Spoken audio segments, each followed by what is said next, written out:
Palmares é uma história incrível, uma história fabulosa, sim. É incrível também que a gente desconheça tanto sobre a história de Palmares. Meu nome é Marcelo De Salete, autor de histórias em quadrinhos e professor também. Lanço agora, nesse momento, agora em novembro, aqui o livro Angola Janga, que é sobre o antigo quilombo de Palmares, mas antes conhecido como Mocambo de Palmares também. E um dos nomes que eles utilizavam para falar de Palmares era Angola Janga. E Angola Janga significa o quê? Significa pequena Angola. Vem de uma língua do tronco banto, uma língua chamada quimbundo. É um livro que fala sobre esse grande mocambo, esses grandes mocambos do Brasil do século XVII, e conta um pouco das últimas décadas do que aconteceu ali.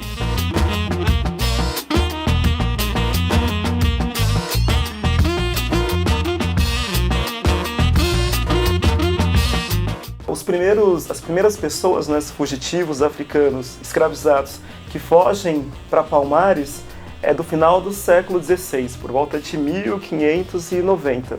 E Palmares dura até 1710, pelo menos, mesmo depois da queda do principal mocambo, que foi o de Macaco. Um fato importante, quando tem a invasão, quando tem a ocupação de Recife, não é, de Olinda, pelos holandeses, o que acontece é que muitos desses africanos escravizados, eles aproveitam o conflito entre os dois para fugir para Palmares.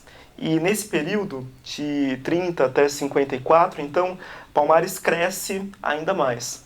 Tanto que ele chega a ter cerca de entre 20 mil e 30 mil pessoas. Macaco, que era o principal mocambo, a capital de Palmares, tinha cerca de 6 mil pessoas. E se a gente comparar com a época, em Recife, por volta de 1650, lá tinham cerca de 8 mil pessoas.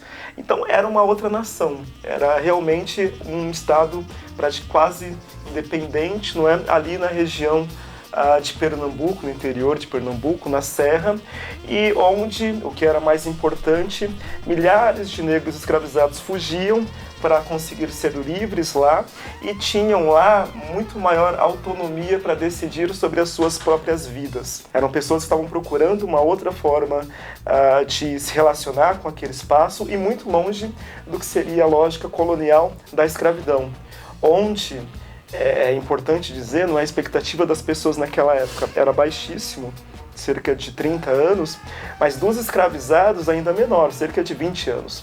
Então, se você imaginar que uma pessoa era trazida para cá, forçada, e em 10 anos poderia estar inválido, né, poderia estar prestes a morrer, é porque esse sistema da escravidão e colonial, ele somente poderia existir com muita violência, e a partir do sangue e da morte de muita gente.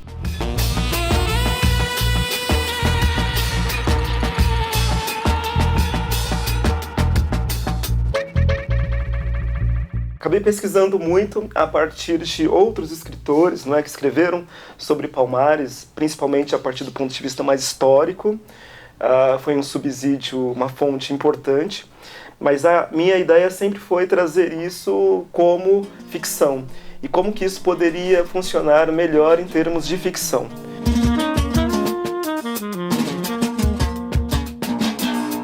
E o que a gente tem de documento histórico é muito dos soldados, dos brasileiros que iam lá para Palmares para destruir o local. Essas pessoas, elas descreviam muito o local geograficamente e um pouco a organização deles, mas não em termos culturais. E aí, para isso, eu precisei recorrer também a outros trabalhos que falavam um pouco dessas muitas culturas que vieram aqui para o Brasil, principalmente naquela época da região de Angola e Congo. Então a gente está falando de povos que falavam quimbundo, ovimbundo, umbundo, não é? Conga, várias outras línguas que influenciam muito o nosso português aqui. O nosso português é profundamente, tem uma presença muito forte de palavras de origem do quimbundo e de origem banto, que muitas vezes a gente não tem consciência, não é? Mas marimbondo, quindim, moleque, são palavras que vêm dessa origem. Os símbolos, não é? Sona, por exemplo, que são dos Chokwe, desenhos como esse daqui, não é? Que são desenhos que eles fazem na areia. e contam histórias, e vários outros elementos também culturais.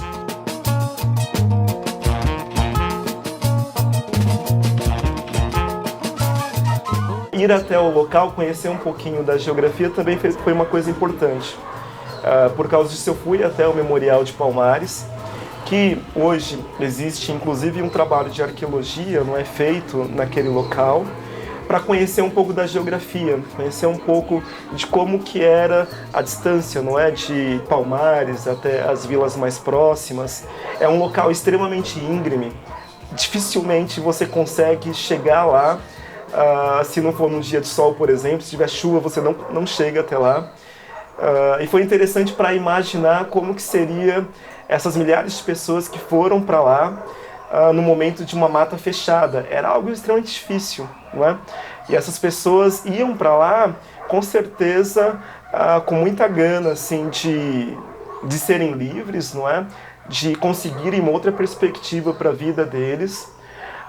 E com uma certeza de que aquele local onde eles estavam, dentro dos povoados, no regime da escravidão, não era algo que eles queriam.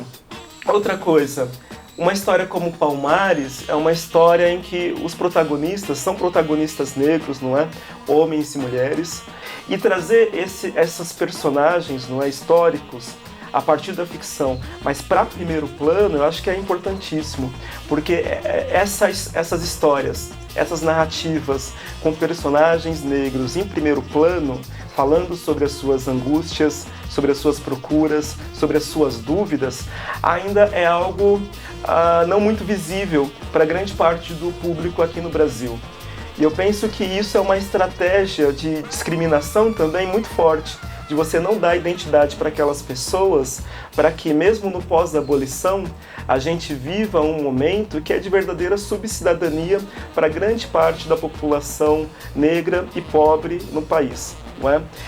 E essa subcidadania, ela vive muito a partir dessa ideia de você não dar de fato humanidade para essas pessoas, você não compreender essas pessoas como indivíduos, como pessoas, como grupo, não é? Não entender essas pessoas de fato como seres humanos, com suas vontades, com seus medos e seus problemas. Então eu penso que o livro ele pode combater um pouco essa imagem que grande parte do público ainda tem, e pode fomentar uma discussão sobre o nosso passado e sobre também, não é, a história do negro no Brasil, mas não é só a história do negro do Brasil, mas a história do Brasil, de fato, que está ali, de um ponto de vista muito interessante e complexo para brancos e negros também. Eu penso que essa história tem muito a ver com o que a gente vive hoje. Os quilombos hoje, contemporâneo, estão ameaçados por grandes fazendeiros, empreiteiras, empresas, etc. e tal. Não é à toa, mas é porque eles tocam em algo que no Brasil é nevrálgico, que é a divisão da terra, não é? Quando a gente tem o pós-abolição, a gente não teve garantia de que esses libertos eles teriam terra e trabalho. Essas pessoas ficaram à margem naquele período, durante um longo tempo, não é?